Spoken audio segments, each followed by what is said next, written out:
आता घेऊयात इतरही महत्त्वाच्या 25 बातम्यांचा वेगवान आढावा। थेट विदेशी गुंतवणुकीमध्ये महाराष्ट्र पुन्हा देशात अव्वल, तर अवघ्या 6 महिन्यांमध्ये वार्षिक सरासरीच्या 95% गुंतवणूक। महाराष्ट्र अग्रेसर असून तो थांबणार नाही, मुख्यमंत्री देवेंद्र फडणवीसांकडून आत्मविश्वास व्यक्त। उत्तर प्रदेशच्या आरोग्य विभागाला फोर्स मोटर्स रुग्णवाहिका पुरवणार, तर 2429 रुग्णवाहिका पुरवण्याचा फोर्स मोटर्स आणि उत्तर प्रदेश प्रशासनाचा करार। ईपीएफओ कडून आता सर्व प्रादेशिक कार्यालयांमध्ये केंद्रीकृत निवृत्ती वेतन प्रणाली लागू। देशभरातील 68 लाखांहून अधिक निवृत्ती वेतनधारकांना याचा फायदा होणार, केंद्रीय कामगार मंत्री मनसुख मांडवी यांचा दावा। केंद्राकडून डिजिटल वैयक्तिक विदा संरक्षण नियमांचा बहुप्रतीक्षित मसुदा जारी, तर लहान मुलांना विदा वापरण्यासाठी आता पालकांची परवानगी आवश्यक। राज्यात 8 दिवसांपासून गायब झालेल्या थंडीचा जोर पुन्हा वाढला। विदर्भ, मराठवाडा आणि पश्चिम महाराष्ट्रामध्ये हुडहुडी वाढली, काही भागामध्ये आणखी थंडी वाढण्याची सुद्धा शक्यता। मुंबईतील किमान तापमानाच्या पाऱ्यात घट, पण कमाल तापमानाचा पारा हा चढाच। सांताक्रूज भागामध्ये 36 अंश सेल्सिअस कमाल तापमानाची नोंद। नाशिक आणि परिसरात पुन्हा थंडीचा कडाका वाढला। शहरामध्ये सकाळी 11.2 अंश सेल्सिअस तापमान, तर निफाडमध्ये 7.3 अंश सेल्सिअस तापमानाची नोंद। मुंबईतील हवा प्रदूषणामध्ये सातत्याने वाढ, तर हवेची गुणवत्ता वाईट श्रेणीमध्ये। प्रदूषणाचा मुंबईकरांच्या आरोग्यावर वाईट परिणाम। बोरिवली आणि भायखळ्यामध्ये बांधकाम बंदी लागू केल्यानंतर हवेच्या गुणवत्तेमध्ये सुधार, तर महाराष्ट्र प्रदूषण नियंत्रण मंडळाच्या अधिकाऱ्यांचा हा दावा। आढावा घेऊन निर्बंध उठवण्यात येतील, मुंबई पालिका आयुक्त भूषण गगराणी यांची माहिती।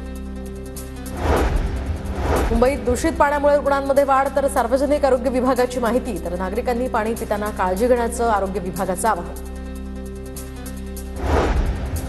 मुंबईमध्ये मराठी तरुणावर पुन्हा अन्याय, कामासाठी आम्हाला मराठी मुलं नको, राधेश्याम ब्रदर्स कंपनीच्या मालकाचं म्हणणं। तर मराठी येत नाही, हिंदीत बोला म्हणत मराठी तरुणाची गळचीप। लाचलुचपत प्रतिबंधक विभागाकडून बीएमसी सुपरवायझरला 20,000 रुपयांची लाच घेताना अटक, तर कायमस्वरूपी नोकरीसाठी सुपरवायझरकडून 3 लाख रुपयांची मागणी। ठाण्यातील कळवा खाडी पुलावरून जुना पूल, मुंब्रा स्टेशन बाहेरील उड्डाण पूल आणि ठाणे स्टेशन परिसरातील सेंटिसचे हे स्ट्रक्चरल ऑडिट होणार। स्लॅब पिलर्स यासह साऊंड बेरिंगचं आणि सगळ्या सळ्यांचं सुद्धा ऑडिट होणार। मुंबई विमानतळावरून 4,84,00,000 सोनं जप्त, 4 आरोपींना या प्रकरणी अटक, तर डीआरआयची विमानतळावर मोठी कारवाई।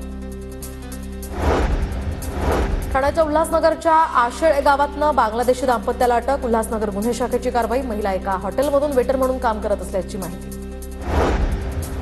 छोटा राजन गँगच्या 16 वर्षांपासून फरार गुंडाला पोलिसांकडून अटक, तर विलास पवार उर्फ इलियास राजूला देवनार पोलिसांकडून अटक। त्याच्यावर हत्येचा प्रयत्न आणि इतर गंभीर गुन्हे सुद्धा दाखल। एकाच कुटुंबातील 3 व्यक्ती पुण्याचा कार्यभार सांभाळणार, जितेंद्र डुडी पुणे जिल्हाधिकारी पदी, तर पत्नी आंचल दलाल भारतीय पोलीस सेवेमध्ये आयपीएस आणि शेखर सिंग डुडी हे पिंपरी चिंचवड पालिकेमध्ये आयुक्तपदी कार्यरत। पुण्यातील एफसी रोडवर महापालिकेकडून अतिक्रमणाविरोधी धडक कारवाई, तर अतिक्रमणामुळे आता वाहतूक कोंडीची समस्या पुन्हा ऐरणीवर। कात्रज कोंढवा रस्त्यावरील वाहतूक कोंडी सोडवण्यासाठी रस्त्याचं रुंदीकरण केलं जाणार, स्थायी समितीच्या बैठकीत मान्यता। या रस्त्यासाठी 9.5 कोटी रुपयांचा निधी सुद्धा मंजूर।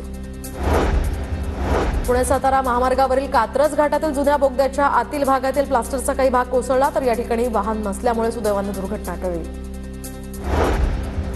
पुण्याच्या भोरमधील कापूरहोळ ते भोर दरम्यान रुंदीकरणाच्या रखडलेल्या कामामुळे वाहन चालक त्रस्त, रस्त्याचं काम अर्धवट असल्यामुळे वाहनांच्या संख्येमध्ये वाढ आणि अपघाताच्या संख्येत सुद्धा वाढ झाल्याची माहिती।